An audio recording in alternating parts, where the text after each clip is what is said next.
Welcome to TeachMeAuto.com. In this video, we're going to show you how to replace the serpentine belt, the belt tensioner, and the idler pulley on this 1999 Chevrolet Suburban. Now, the serpentine belt is the one belt. It controls your water pump, your alternator, your power steering, and your air conditioner. So it's a very important belt, and you need to keep a good belt on there at all times.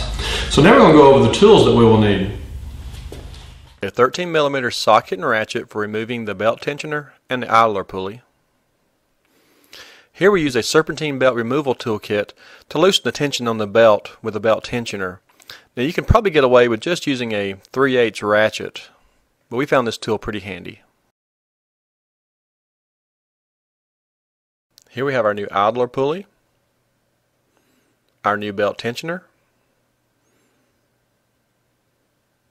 and our new serpentine belt. We have a torque wrench, a pair of safety goggles, a small screwdriver, and a pair of wire cutters. We'll also need a 16mm socket and ratchet to install the new belt tensioner. Open our hood, and then we'll look at the parts that we're going to be replacing. Here's our serpentine belt, our idler pulley, and down here is our belt tensioner. We'll check the sticker under the hood to see the correct routing for this application. Our application has AC. We're going to use our serpentine belt removal tool. We're going to insert it into the 3/8 hole on the belt tensioner. We'll turn the tool toward the passenger side of the vehicle. This will release tension on the belt and allow us to easily slip the belt off the alternator pulley. Now go ahead and slip the serpentine belt off all the pulleys. Once the belt is off all the pulleys, you can remove the serpentine belt. Remember, after removing the old belt, compare the length of the new belt to make sure that you have the right size. Now we're going to use our 13mm socket and ratchet to remove the idler pulley bolt.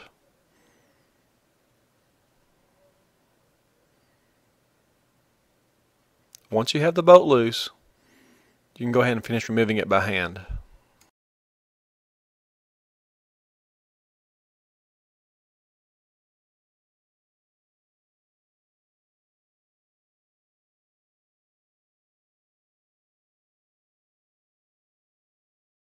Now with the idler pulley off, we'll remove this locking washer that came on this from the factory. To do this, we use a small screwdriver and pry up the teeth that lock it to the bolt.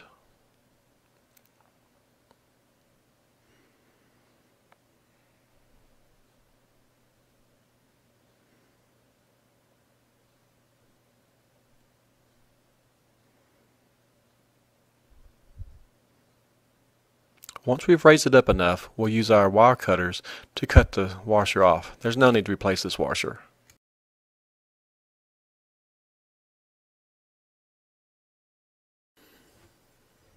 Now with the bolt removed, we'll install the bolt and the washers into our new idler pulley.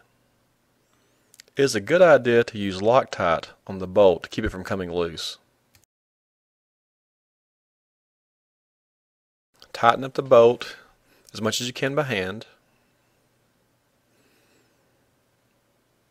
Then use your ratchet and 13mm socket to kind of snug it up. Then we use a torque wrench, and we torqued it to around 35 foot-pounds, but make sure you torque it to your manufacturer's recommendations.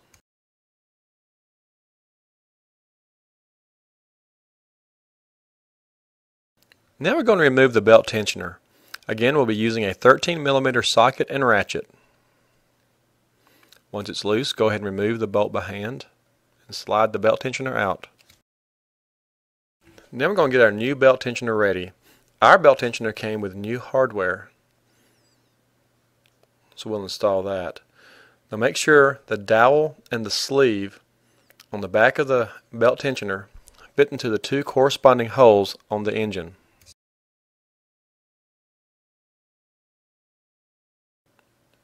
Then we're going to slide our new belt tensioner into place, making sure that the holes are lined up in the back. Also, it's a good idea again here to use Loctite on the bolt to keep it from coming loose.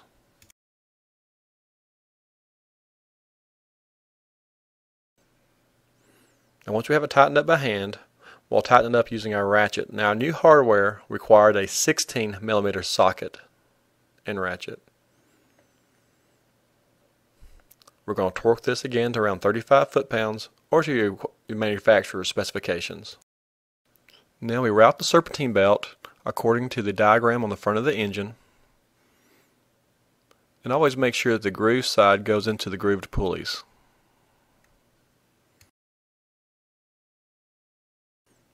Now just take your time and route the belt correctly. Now it's not required, but if you have a friend around, an extra set of hands can be nice.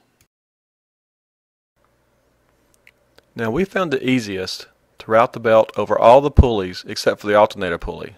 To get it over the alternator pulley, we'll need to loosen the tension on the belt tensioner with our serpentine belt removal tool.